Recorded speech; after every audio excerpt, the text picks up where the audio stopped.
Monologue for Shut-Ins, number 396. Hey, Roger Stone's bodyguard, you ready for that? Roger Stone's bodyguard has agreed to appear before the January 6th committee.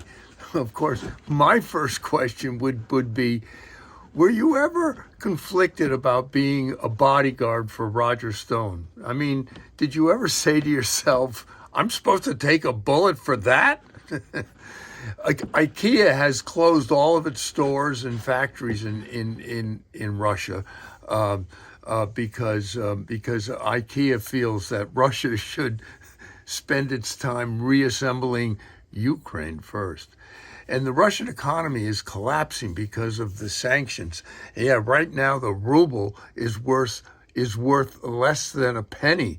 That means if you have to have a bag full of Russian currency before you can say, I wouldn't give you a nickel for that. You know what I mean?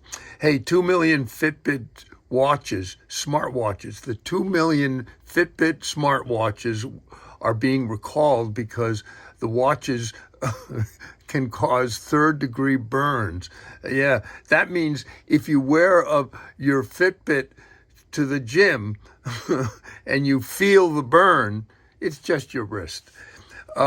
Senator Rubio skipped to the State of the Union speech because he refused to be tested for COVID. Yeah, apparently Rubio said if he wanted to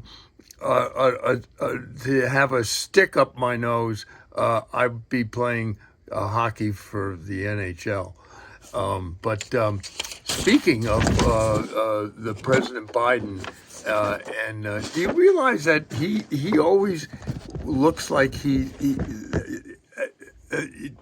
speaking of President Biden, did you ever notice that Joe walks like a guy who's just been taught how to walk? Yeah. And they said to him, be sure and swing your arms a lot because it makes you look like you know what you're doing. Anyway, the Paralympics began today, and in a last-minute reversal, the Paralympic Committee barred Russia from competing. Yeah, they realized that Russia had already crippled Ukraine worse than any of its athletes. And March is Women's History Month, or as it's known to male chauvinists, Women's Hysterical Month. President Biden's State of the Union speech was unique because it was the first time two women sat behind him. Yeah, that may have been a first for a speech and for Congress, but not for Joe. I mean, after all, he needs two nurses behind him every time he goes to the bathroom. And Biden got heckled during the State of the Union speech. Joe thought he was speaking before the Congress of the United States. Right, but it sounded more like open mic night at Funny Bones. And now that we've had President's Day in February, do you think we should also have Stolen President's Day to honor all those presidents who feel that their election was rigged?